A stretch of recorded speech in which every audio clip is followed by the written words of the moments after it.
En México hay dos tipos de personas: los que apuestan en caliente y los que gobiernan. Y luego está Hank Aaron, que decidió hacer ambas cosas. Porque mientras tú apuestas y gana el América, hay un señor que apostó por los casinos y después por el poder.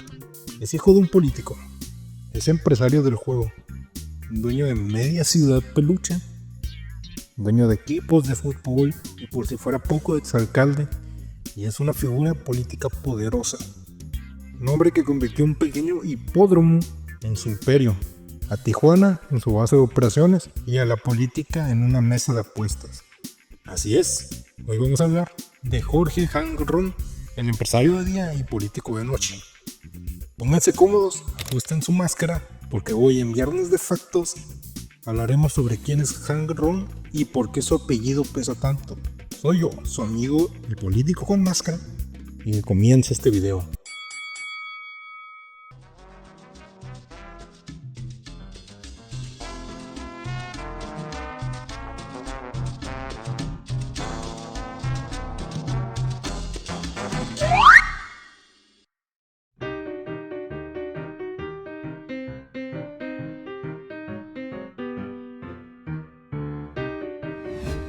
Jorge Hank Aaron nació en Toluca, en el Estado de México, en el año de 1956, hijo de Carlos Hank González, un priista que comenzó su vida política como director de secundaria, para después ser tesorero del ayuntamiento de Toluca y en 1955 ser nombrado presidente municipal de Toluca. Además, fue gobernador del Estado de México y tuvo aspiraciones para la presidencia de México, solamente que al tener un padre extranjero se vio truncada su aspiración, ya que en ese tiempo era requisito tener padres mexicanos. Jorge Hank Aaron claramente nació en un ambiente político y con una fuerte conexión a la élite priista. Estudió ingeniería mecánica y electricista en la Universidad de Anáhuac y a sus 24 años fundó el grupo Taos, con el que comenzó a operar tiendas de mascotas, parques recreativos, y 5 años después se mudó a la hermosa ciudad de Tijuana, Baja California, lo cual sería el primer paso para su consolidación empresarial. Durante este tiempo se hizo cargo del hipódromo de Aguascalientes, gracias a una extensión de concesión que le otorgó Carlos Salinas de Gortari, con lo que nació Grupo Caliente, el cual años después sería el líder en las apuestas a nivel nacional. El predio donde se ubica la casa de apuestas de Grupo Caliente en Tijuana es más de 83 hectáreas, de las cuales están construidos y en funciones un casino, un canódromo, un estadio de fútbol, una plaza comercial, un zoológico y el fraccionamiento del Ojo de Puerta de Hierro. Según ese predio, está inscrito en el Registro Federal de la Propiedad como propiedad de la nación, por lo cual no tendría que estar en manos de un privado. Y pues obviamente es algo sospechoso, ¿no creen? ¿Coincidencia? ¡No lo creo! Su carrera política despegó en 2004, cuando fue elegido presidente municipal de Tijuana, puesto que abandonó en el 2006 para postularse como gobernador de Baja California por parte del PRI, elección que perdió. Eso tuvo que doler. Para el año 2011 fue candidato del PES a gobernador de Baja California y fue sancionado por el Tribunal Electoral del Poder Judicial de la Federación por un tema que veremos más adelante en el video. Y a todo esto, ¿por qué quiso un Hank Aaron el poder político? Porque la política le daba algo más que los casinos no: control territorial, protección y negociación. Porque ten en cuenta esto, no es lo mismo pedir permisos que firmarlos. Hank Aaron ya era rico antes de ser político, no necesitaba el cargo para ganar más dinero, lo necesitaba para algo mucho más importante: blindaje. Porque una cosa es tener casinos y otra muy distinta es que nadie los toque, y el poder político sirve precisamente para eso. Negociar inspecciones, suavizar regulaciones, tener control directo de las autoridades. Viéndolo en la visión de un empresario, es controlar el entorno, porque un empresario odia la incertidumbre. Y con esto, para Han, la política es reducción de riesgos, anticipación a conflictos. Se convirtió en una herramienta de gestión. Han Gorrón es una figura muy polémica en México, especialmente en Tijuana, ya que ha estado frecuentemente en el centro de las acusaciones, investigaciones y controversias. Pero la pregunta es, ¿quién es Han Gorrón y por qué su nombre está envuelto en polémicas? Aquí te cuento todas las acusaciones y polémicas que ha estado envuelto este hombre. Número 1. El caso de las armas. Año 2011. El ejército mexicano detuvo a Han Gorrón en su residencia de Tijuana por portar armas sin permiso. En la residencia se le confiscaron 88 armas y miles de cartuchos, lo que llevó a un proceso federal penal grave, la cual fue liberado días después, y el juez determinó que no había elementos suficientes para procesarlo. Otro caso impactante, en ese mismo operativo fue acusado de homicidio durante el operativo, que tuvo una investigación, pero esas acusaciones fueron retiradas, ya que no hubo pruebas suficientes para culparlo, lo cual careció de esa información de pruebas faltantes. Número 2. Violencia política de género. Año 2021.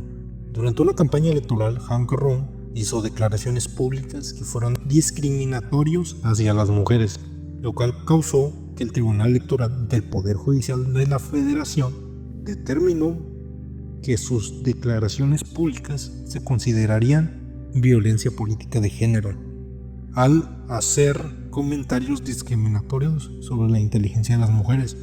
Cabe recordar que una de sus frases reiteradas en las campañas en las que participó fue: la mujer es mi animal favorito. ¿Cuál es tu animal favorito? La mujer, indiscutiblemente. Esto resultó que le dieran una sanción de carácter electoral. Número 3. Deudas fiscales y multas municipales. Año 2025. Las empresas relacionadas con Han Gorrón, como el hipódromo de Agua Caliente, fueron notificadas por adeudos de millones de pesos en impuestos municipales, lo que lo llevó a una multa y clausuras de máquinas de juego. Han Gorrón ha tenido momentos muy polémicos que han pasado desapercibidos por su estatus tanto económico como social a lo largo de los años.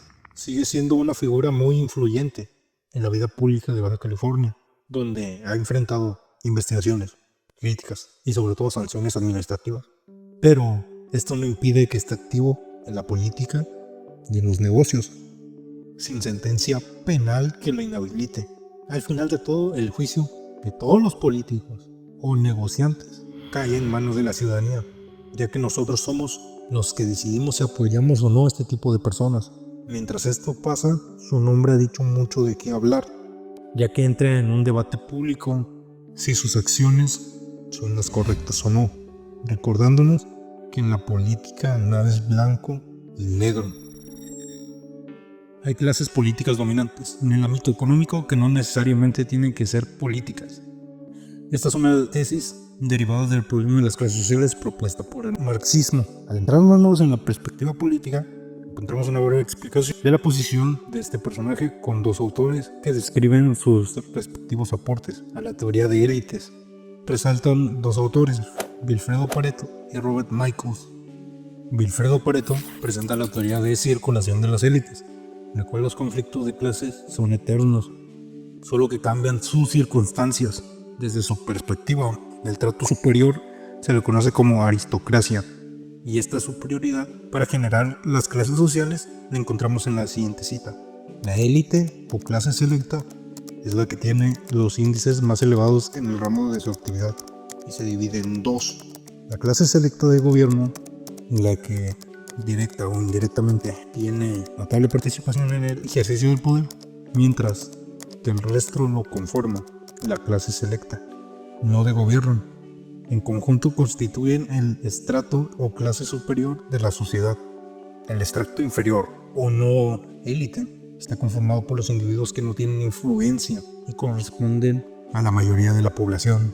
En la cita anterior encontramos una descripción de élite como un grupo selecto del cual tiene capacidades superiores del resto de la población. Estas capacidades pueden ser de diferente naturaleza, como lo pueden ser la posición de riqueza, el capital social, el conocimiento, experiencia y habilidades personales de dichos miembros de la clase selecta, que les permiten conseguir el poder. En caso de perder dichas cualidades superiores, se genera el desgaste de estos, que con el tiempo conduce a ser reemplazados por otra élite.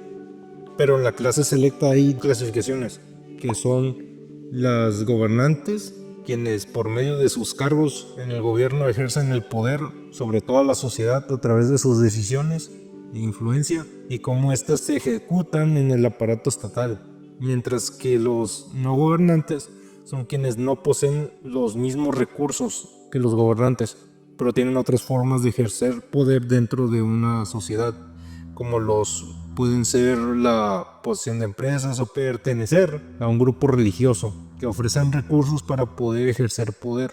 Y por último tenemos a los gobernados, que en este caso es la mayoría de la población que carece de las cualidades superiores que les permiten ejercer el poder.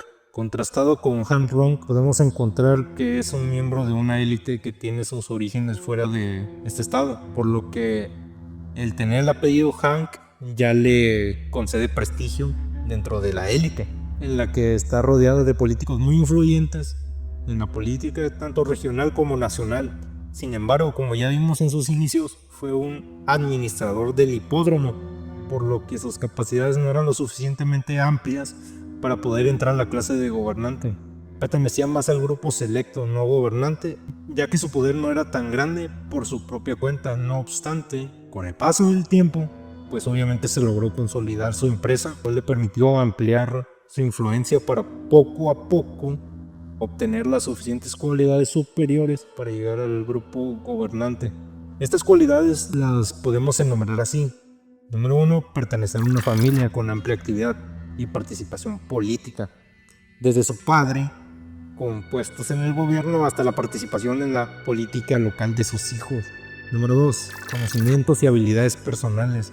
Este es uno de los principales aspectos que describe Pareto, ya que convivir en un ambiente donde participan personas de la política regional le ofreció una amplia gama de conocimientos, además de sus estudios en la Universidad de Anáhuac y la administración de negocios. El resultado de esto es un comportamiento que busca prevenir riesgos y la anticipación de conflictos. Número 3, redes de conocidos. Desde las personas que conoce su familia hasta las personas que conoce este personaje, son una gran base para no solo lograr más poder, sino para poder mantenerlo, ya que desde sus inicios, sin la concesión de Gortari, no podría conseguir el poder económico que tiene hasta ahora. Además, una evidencia más de sus capacidades es su participación por el PES, que buscó una consolidación con Morena para distribuir las diputaciones y presidencias municipales, a pesar de tener una postura totalmente opuesta a este partido y sus proyectos.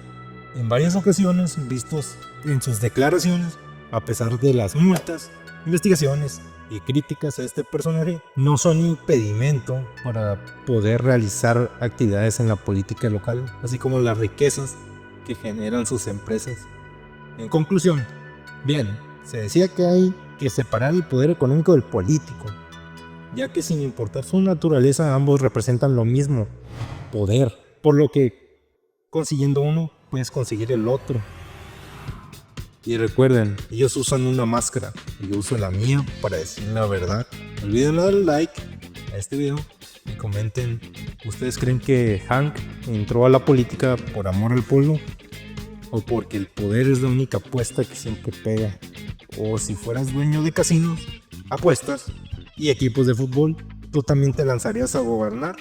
¿O todavía dirías que la política no te interesa? Y no olviden suscribirse a este hermoso canal si no quieren que la política siga siendo un casino donde ustedes siempre pierdan.